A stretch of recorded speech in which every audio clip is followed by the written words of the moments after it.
So, ladies and gentlemen, to bring the next billion users into Web3 community, we need crypto wallets. These are essential for easy transactions, smart security, and making Web3 accessible to everyone. And now, please join us for a panel discussion on the topic crypto wallets onboarding the next generation of users with experts from leading tech companies. Onboarding the next generation of users. Let's join me in welcoming on the stage our panelists. Welcome Mr. Daniel Madden, CTO of Meta Earth. Let's welcome Mr. Wan-Kyu Kim, Chief Business Officer of IO Trust Descent. And let's welcome our moderator. And now let's start our panel discussion.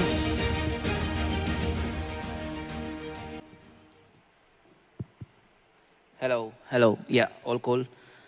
So I think this is the last session. We'll keep the energy high. Hope so. So first we'll start with the intro.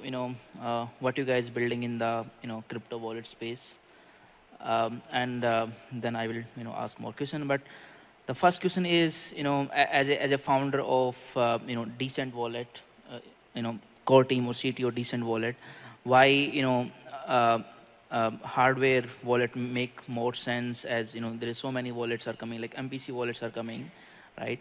So please start with your intro, and the current market of the wallet is very competitive, right? Coinbase wallet as service is coming. So is this still hardware wallets are still making more sense? What I feel is wallets are kind of roadblocks to to onboard next million users, as the regulations are, right? And it's a very complex thing. So how you guys doing it? All right. First of all, my name is Wan-Kyu Kim. I'm the Chief Business Officer at the Decent Wallet. So Decent Wallet has been in this industry since 2017, and with the title of the first hardware wallet with a fingerprint authentication with the Bluetooth connectivity. To answer his question, that I know that there are quite a number of players are playing in this industry, but regardless whether you are holding the hot wallet or the cold wallet or the centralized exchange or the custodial, non-custodial wallet, it is crucial that you need to have a wallet to enjoy any kind of blockchain services, because wallet is the entry point for blockchain, which is a Web3. But when time goes by, that each wallet has a unique pro and con, because for the centralized exchange wallet, it's very easy to use, but at the same time, you are letting your own custody to the the central exchange, while the non-custodial wallet, like a Decent Wallet, that you are holding the full responsibility of the private key of all the digital asset that is happening at or located at the blockchain. So now, moving on, that probably it's very hard to judge which wallet is better against another one, but depends on your asset portfolio or your preference. Probably the mixture of the central exchange wallet and the non-custodial wallet combination could be the alternative or the best solution to keep your assets safely. Makes sense. Daniel, over to you. What are you guys building at Meta Earth, and how Meta Earth is enabling to onboard next billion users? So I'm Daniel Madden. I'm the Chief Technology Officer at Meta Earth. So I've got a long background in Web3, gaming, cybersecurity, and infrastructure. So Meta Earth is really focusing on easy onboarding for users. And I think this is one of the big problems we've got to solve. So as you're saying, there's no one-stop solution for wallets right now, depending on the asset. Some things you're going to want in cold storage or a hardware wallet, other things you're comfortable on a SEX. You might be comfortable with your NFTs in MetaMask. Yes. It all comes down to kind of your risk tolerance and what assets and what you consider valuable. I think we're moving to kind of a hybrid wallet mode where everything needs to work together. We're seeing a lot of networks now doing IBC protocols and multi-networks and roll-apps and things like that. We need a framework for wallet communications. Some users, when you ask, you say, what network is your wallet on? They don't even know. Yep. So kind of, the fragmentation in the wallet market is a big problem. And, I want to send you USDT. Okay, what network am I sending it on? Okay, now I have to put it on my SEX, change networks, send it to you. It's difficult. And that complexity is one of the biggest things stopping Web3 adoption, I think. It's not an easy problem to solve, but I think we're making good progress. Yeah, makes sense. So, at Decent Wallet, right, or, as the panel is, we want to onboard the next billion users, right? So, as a Decent Wallet, or, like, at what category we are mostly focusing on? Is it like Gen Z or, Gen Alpha, or the, traditional, guys are coming on?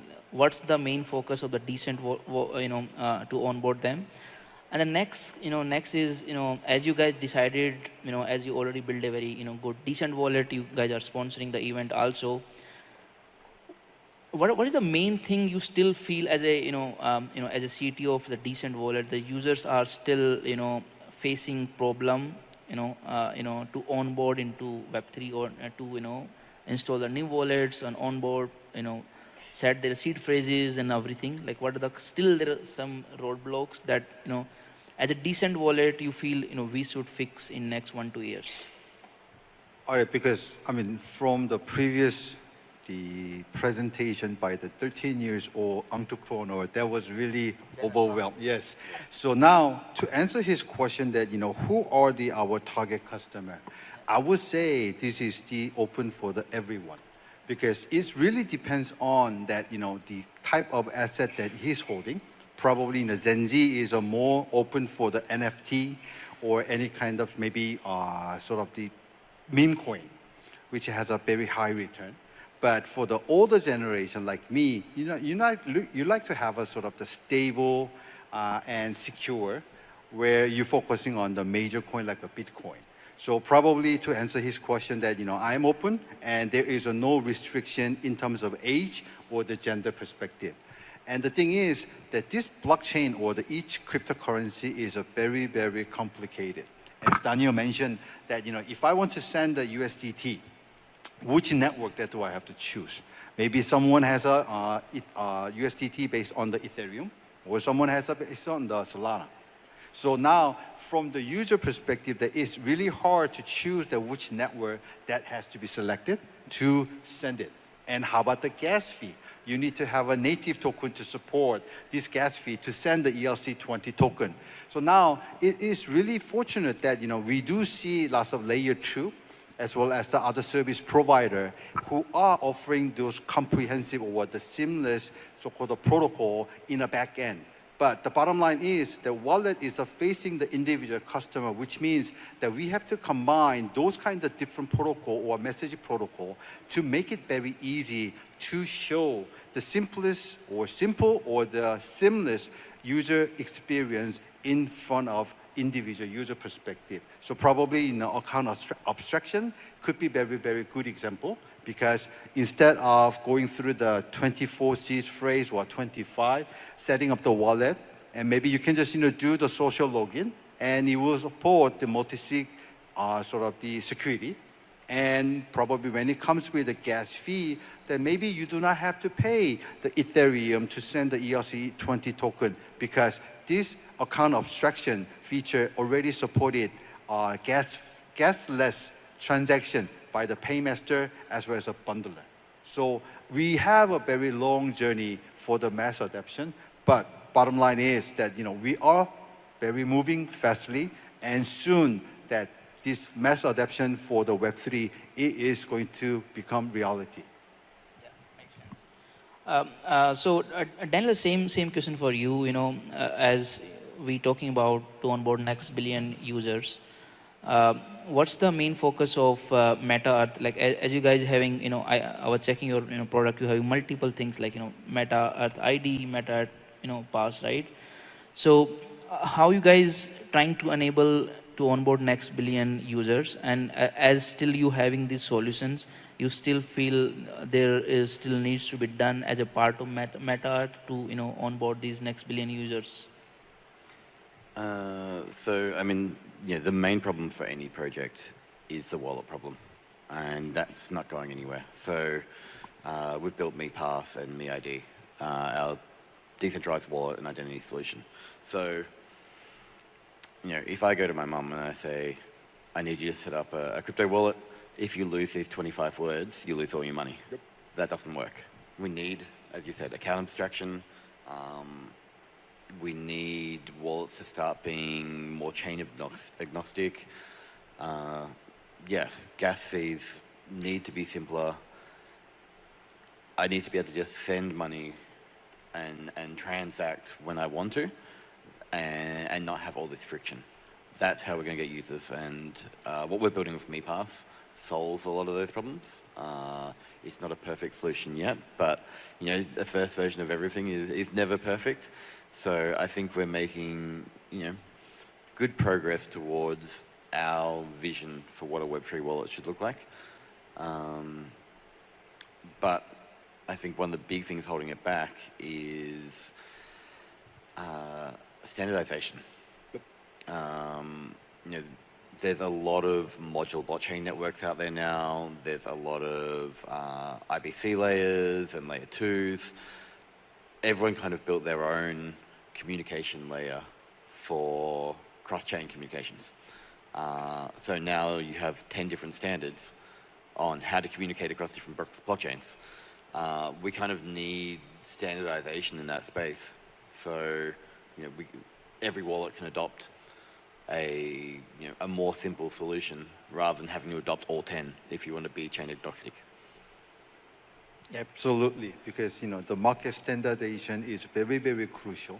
Yes. Because each wallet is very challenging for us to support all different types of a protocol. Yeah. Because that how many blockchain networks are in the market, yeah. And you need to support all different types of chain. And so now, instead of supporting individual product or the project, probably the market standardization is going to be much, much helpful for us to offer the seamless user interface as well as a user experience when it comes with the crypto management. Yeah. So, all are good points, right? Like user, initially we're facing so many issues to manage multiple protocols and multiple chains. Then we have account abstractions, and now the chain abstraction is also there, right? One thing that I feel, I want to know from you more, as a Gen Z or Gen Alpha, I'm a kind of a more friendly to MetaMask, right? And as a user, I feel like hardware wallet are more for maybe risk traders. Like I don't want to buy a hardware wallet, right? So what? So I want to know more about the products that you're building. Why I should go with the decent wallet? Like why I should be the user of the decent wallet? This is the first thing. The second is the security is so much important in the wallet space, right? Even yesterday, one of my security researchers that writes so good reports on hacks, he got hacked, right? Because he given approval to someone airdrop, some fake tokens, and he, and then token pumped, and he was, trying to sell, and he thought he's just giving access to only one token approval, but he, the protocol taken the access of all the, the tokens that the person was holding, right? The security is extremely important. I feel hardware wallet provide the security, but apart from the security as a Gen Alpha, Gen Z, why I should go on the hardware wallets? This is the one thing. Yes. Okay, I think there are very thin line between the security as well as the usability or the seamless user experience. So each wallet player needs to make a very clear judgment that which area to be focused. So that's why there are number of hot wallet players who offers the seamless user experience while giving less weight for the security. And when it comes with the hardware or the core wallet perspective, they give more weight to the security area rather than the user experience. However, but when you just enter the PIN number to confirm the transaction at the hardware, probably that is a traditional way. But what if that your transaction can be confirmed by scanning your fingerprint, which is a very, very unique identity of your personal itself? Probably that could be those kind of experience or the example are good to balance between the security as well as the user experience. And on top of that, since wallet is facing the customer or the user directly, there are services called as an alert system. That means when user wants to connect any kind of debt or any kind of services or receiving the token, wallet is going to give us an alert that, okay, this is a scam site or the phishing site, and so please make sure that you are connecting your wallet to the legit services. And also, when you just receive the airdrop from someone, and you better make sure that this token is legit, and you could have those kind of alert message before you confirm the transaction. So those kind of little small thing is going to improve or build the trust at each individual user, and definitely it will help to make a bigger industry, to make mass adoption in Web3. Yeah, definitely makes sense. As in the last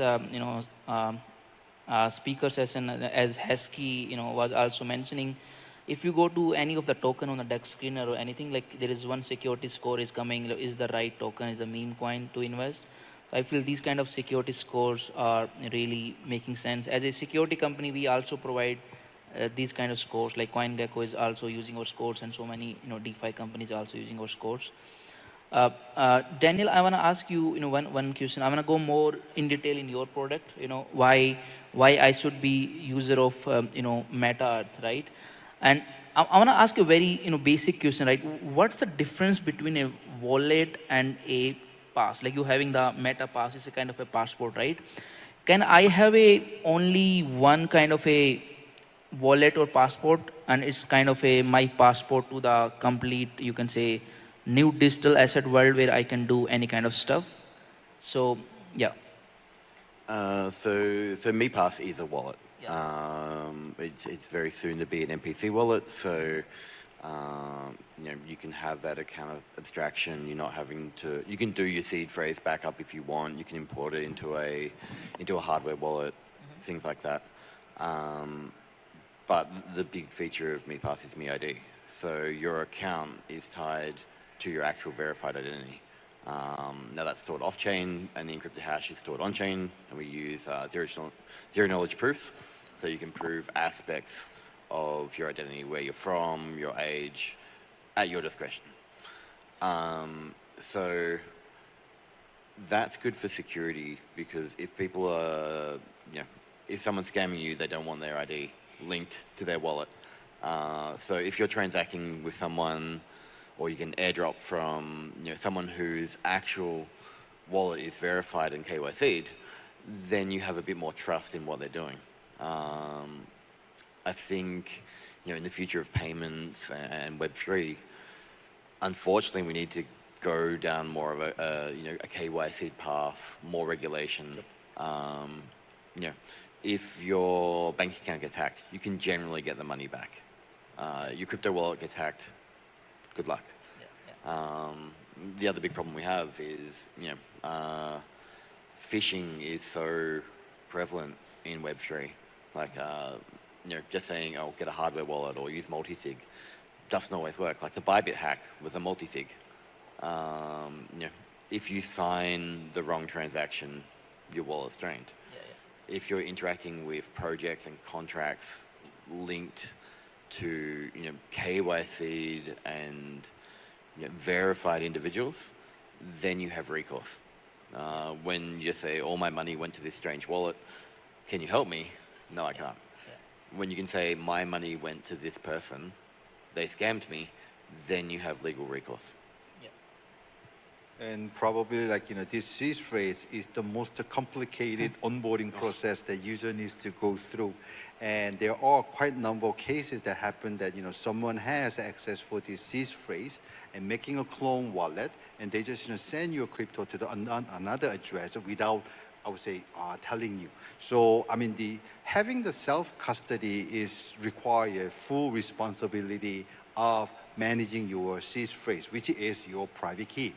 But when you use a central exchange, you do not have to go through, or you do not have to take a full responsibility for managing your seed phrase. So this is sort of the pro and con that depends on that what is your characteristic of how to manage your asset. You have to choose the right solution. But once again, that do not put all your egg into the single basket. That speaks out. Absolutely. That, yes, you need to take a sort of the hybrid or the combination of different types of a wallet. I think a key point there is centralized exchange. It's designed for trading.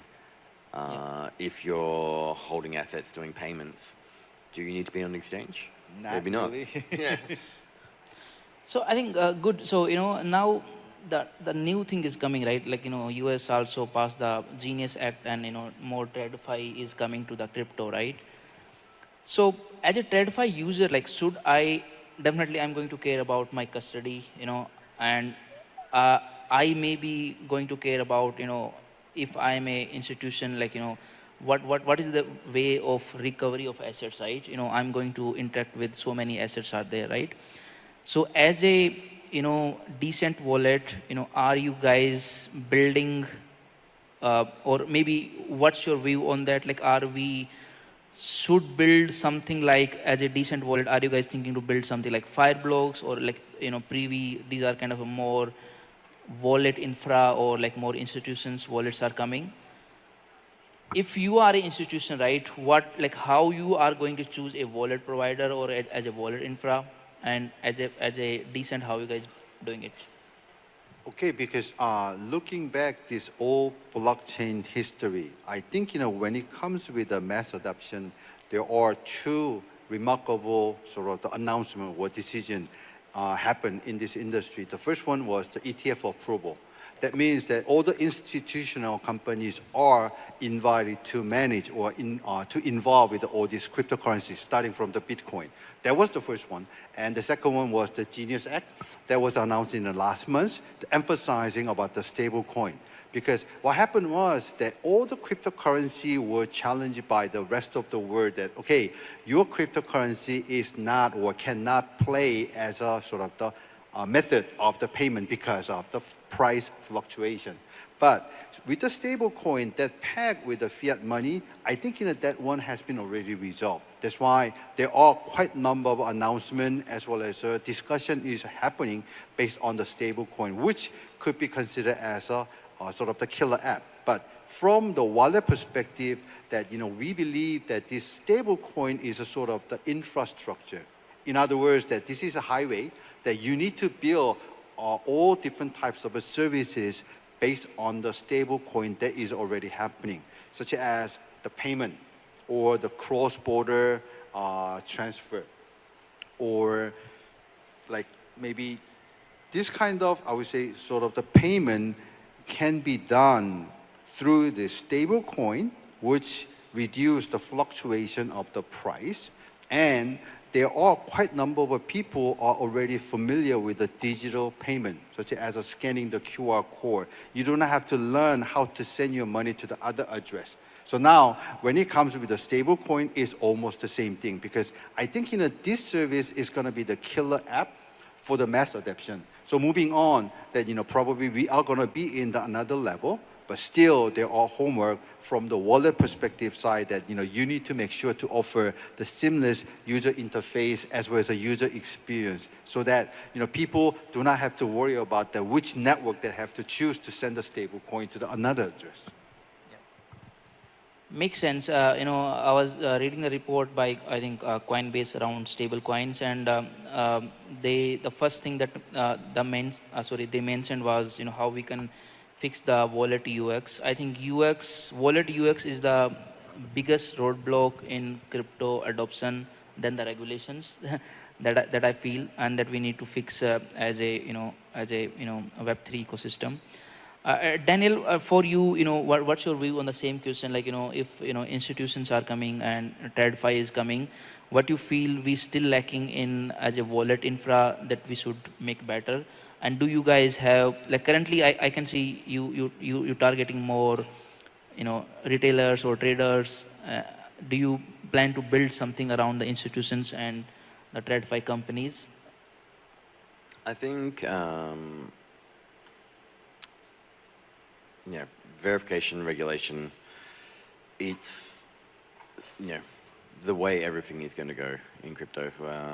The previous talk was showing all the regulatory authorities around the world now, and that's gaining traction everywhere now, because if I want to do business as a crypto company in a country and there's no regulation, or it's a very gray area, or it's not legal, then I'm not going to do business there. I'm going to go to Dubai and get regulated on Vara, or I'm going to pick somewhere that makes running a business frictionless. So countries don't want to be unattractive to businesses. So, but they also don't want crypto to be the Wild West. So, regulatory authorities are always going to be kind of the next big push from government entities. And like we're seeing with the Genius Act and stable coins, they want not necessarily control, but they want to know that what we're doing as crypto companies are at least within the guidelines. We saw this kind of back of Web2 financial institutions back in the day. Now you need to have a trading license if you're a stockbroker and things like that. Any kind of emerging market that has a large financial impact is always going to end up with regulation. Where we have node organizations around the world designed to meet specific regulatory requirements, so our Dubai entity complies with FARA, so we can operate those node companies in those specific countries. I think that's not going to change. I don't see the requirements for KYC going away anytime soon. Like most regulatory authorities say, if you're interacting with our citizens and there's fiat on-frame, something like that, you have to KYC now. Yeah. It would be nice if there was some kind of standardization for a crypto company to meet every regulatory requirement around the world. I think is impossible right now. All you need is two countries to have a differing opinion on, say, a security protocol or how you secure like a custodial wallet, and suddenly you're not compliant in one of the countries. So it's still early days, and I think there's a lot of gray areas. Yeah, I think this is the interesting thing you said. It can be something the way banks work, like we having the SWIFT, right? Maybe something can be there where if a user having this your like Meta pass or something, that can be used. So now coming to the last part of the panel, right? Now everyone is talking about AI agents, right? And everyone is trying to figure out how these AI agents can hold some custody or having some kind of smart wallets, right? And as I feel, and AI agents is going to do lots of trading on the behalf of you, right? All the automation, where to go, how to take the yield and everything. So what your view on as decent wallet is a hardware wallet, right? And as a user, as a Gen Z, again 90% are retail traders. They wanna use these DeFi AI agents, do the trading and everything. How you see the combination of both AI plus smart wallets plus maybe hardware wallets, and with the combination of AI, there is one more thing is I was checking one there is one kind of a hacker on HackerOne, and this is a kind of a completely automated security AI powered security hacker, and it's in a top rank, right? It's finding a vulnerability, right? And now there is so much automation is going on, and there is going to be more security loopholes around it, and that needs to be taken care of. So as a security company that we are trying to build, how we can build it. But my question is this: how the smart wallets plus AI agents and is going to play the role and to help onboard the next billion users, as AI is the abstraction layer for crypto, as we all are talking about. Why don't you start first? Yeah. So, I mean, I would never connect my hardware wallet to an AI agent. We see, I've got a long security background. We see jailbreaks for AI all the time. Yeah. If an AI agent is holding seed phrases or private keys, eventually someone's going to figure out a way to get them. Yeah. There needs to be some kind of, back-end system securing that seed phrase, not the AI agent. Yeah, I would never give any kind of wallet control over to a back-end agent. A back-end system that's secured properly, has a KMS, something like that, I would feel safer. Mm-hmm. But with the current state of AI, I would definitely not trust it with managing my money. I mean, frankly speaking, this AI, ChatGPT, I think, they were getting the attention probably in the last year or something. Yep. But I know that, they do have a very long journey. But when it comes with the crypto or the blockchain investment perspective, that the challenge the user are facing is there are so much information is floating all everywhere. And it's very hard to judge that which area or which project that they need to invest or monitor. And probably, as Daniel mentioned, that definitely I would not ask AI agent to manage my private key because this is no. But when it comes with the getting the information and what is a community or the industry are doing, and you could get very good help from those AI agents because that is the best way that you can just get those information and make your own judgment whether you are going to do any further investment or not. Yeah, makes sense. So I feel AI agents is going to have, I think, their own smart wallets plus policy layers. And as a user, you can define like how much these AI agents can spend. So at least they are making the right bets that we feel as an industry. So many solutions are coming. So I have like one last question for both of you. Like how you see in next 3-5 years, how like where the wallet infra or wallet technology is going to be?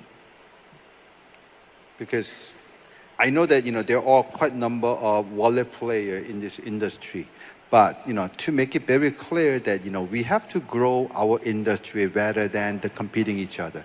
Because as I mentioned earlier, that each wallet has a very unique or pro and con, and based on your personal characteristic and how to manage your private key is completely up to you. But keep in mind that that not your key, not your crypto. And that means you should not depend on the central exchange or the custody wallet to fully access to your private key. Yeah, absolutely. I think next 5 years, I'm hoping we see a big movement towards kind of payment processing, things like that. I'm not going to use a sex wallet to go pay at 7-Eleven.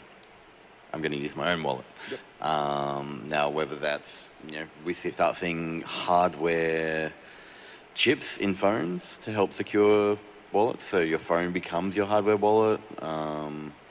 I'm not sure what direction that's gonna take, but payments are going to be the way we can kind of expand that, and crypto will get bigger.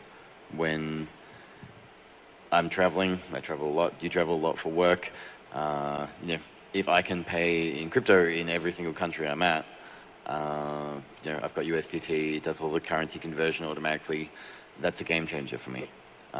If it can be on my phone, then I'm not worrying about travel cards and things like that. I'm not worrying about currency conversion fees. And if we can standardize and have good payment processes, that's going to be huge for Web 2 and Web 3. I think from my side, I feel with you guys, other big players like Google or Apple is going to integrate the crypto wallets inside their wallets. I do see that. And we can easily spend, and there can be social recovery, and everything is going to be there. And I think this is the way where user will not realize are they interacting with Web 2 application, Web 3 application. They are just doing the transactions. All right. Thanks for insights, very good insights. Thanks for your time. Thank you, everyone. Thank you. Thank you, everyone. Thank you to all our panelists, and now please stand in front of the table to take some group photos. Once again, thank you very much to all our panelists.